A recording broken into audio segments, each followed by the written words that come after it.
We are in debt to our ancestors. We often talk about financial debts, karmic debts, even emotional debts. But did you know you carry an ancestral debt too? A subtle, invisible bond owned not in money but in gratitude, remembrance, and energy. And once a year, there comes a sacred fortnight to honor this bond, to settle this debt.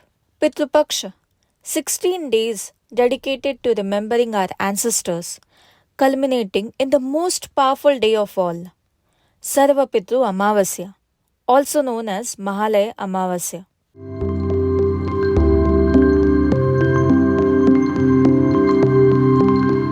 Why do we dedicate time to our ancestors? Because gratitude is not just a feeling, it is a practice. Across cultures, across centuries, people have paused to remember those who came before. It is not money we offer, but memory, prayer, and thanks to settle our debt of gratitude across generations. Close to the autumnal equinox, this is the time of the year when the earth is most feminine, particularly in the northern hemisphere. The feminine quality of the planet is more enhanced. So, feminine being dominant, Mahalaya Amavasya is also seen as a time when our respects, regards and obeisance be paid to our ancestors. What is the significance of ancestors? They're dead, why should we bother about them? Well, the problem is, who you are right now, in today's world, you constantly being on Google, maybe you think you were delivered by the Google lady. The people that we refer to as your ancestors, they may not necessarily be wandering around, hanging onto the trees, but they're living within you. How much of ancestry stays alive within you? On one level, it enriches your life. On another level, it enslaves your life. We are who we are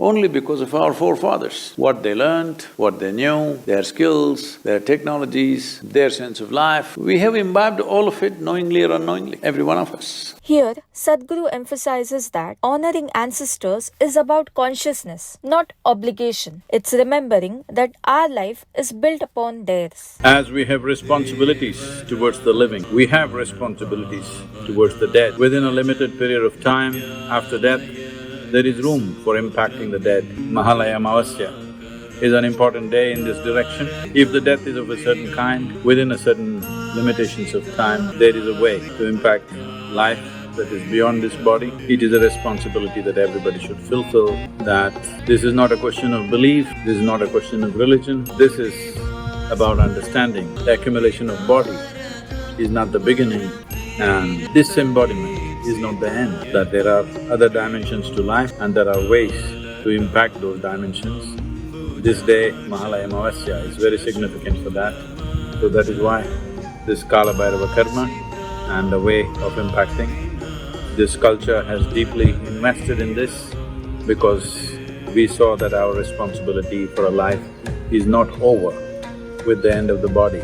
Sadhguru reminds us that every aspect of our life, our language, our technology is inherited. Honoring our ancestors isn't just a ritual, it's gratitude. But how do we speak this gratitude? How do we translate a feeling into action? When we speak to one another, we choose words the listener can comprehend. In the same way, while expressing gratitude to our ancestors, we must use the language they understand. Ancient civilizations mastered this art, the art of honoring those who came before. Indian traditions in particular developed precise methods sanctified by time and scripture to speak the language of gratitude across ages. Texts like the Garuda Purana, Markandeya Purana, Matsya Purana, Vayu Purana, Manusmriti, Agastya Samhita and many others echo the same truth. Worship of ancestors is an essential part of dharma. One of the 18 major Puranas, the Garuda Purana, is all about post-death science. The Preta Khanda, verses 8 to 16 of the Garuda Purana, is one of the main sources on the importance of performing Pitru Paksha Shraddha rites, including Pinda Daan and Tarpana. It emphasizes Amavasya, or the new moon, as the most important day to perform these post-death rituals. Shraddha performed on Amavasya satisfies the ancestors. The chapter 30 verse 7 of the Garuda Purana says, "He who offers pind or food offerings to the departed ancestors at the proper time ensures peace and satisfaction for them." There is no doubt about this.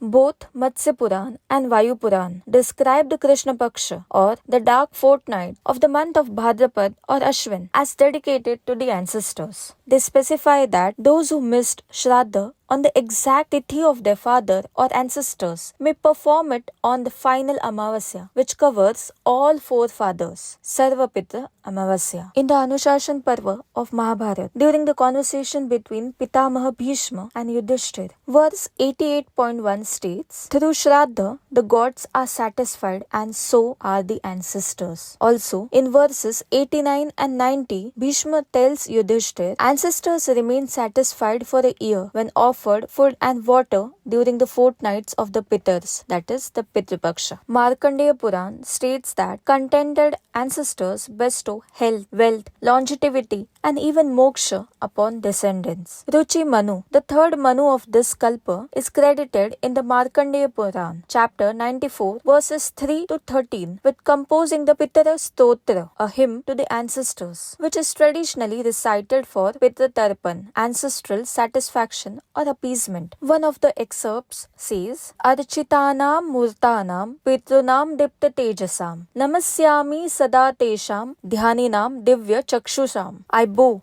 always to those ancestors who are revered, formless, radiant with brilliance, meditative, endowed with divine vision. This stotra is considered potent for invoking ancestral blessings. Even the Manusmriti, chapter 3, verse 1 to 1 mentions Amavasyam cha pitrunam. On Amavasya, offerings should be made to the Pitars, whereas the Yajnavalkya Smriti, a key Dharmashastra text, verse 1.257, prescribes Shraddha on new moons as obligatory for householders. And while India's traditions codified this practice with extraordinary detail, the heart of ancestral remembrance beats across civilizations. In China, there's the Hungry Ghost Festival, which occurs on the 15th day of the 7th lunar month, where offerings are made to wandering spirits. In Japan, the Obon festival is a Buddhist custom held in the month of July or August. It welcomes the spirits of ancestors with lanterns and dance. In Korea, Chuseok is celebrated with food offerings to forefathers. It's a harvest festival where families visit ancestral graves, offer food, and honor the deceased. All these traditions, Pitru Paksha, Ghost Festival, Obon, are cultural mirrors reflecting a shared reverence. What we offer to our ancestors, they bestow upon our world. So why is this important? Whether written in scriptures or celebrated in festivals across the world, the message is the same. Our lives are the extensions of those who came before. Even modern science agrees. DNA is ancestral memory encoded into our cells. Mahalaya Amavasya is not about blind ritual. It's about acknowledging that you are not a standalone being. By honoring your ancestors, you harmonize the past within you, creating clarity for the future. So why rituals? Because gratitude, when expressed in the right form, reaches across ages. Here are simple ways you can participate. Begin with cleansing, a bath, clean space, simple attire. Prepare pindas of rice, black sesame,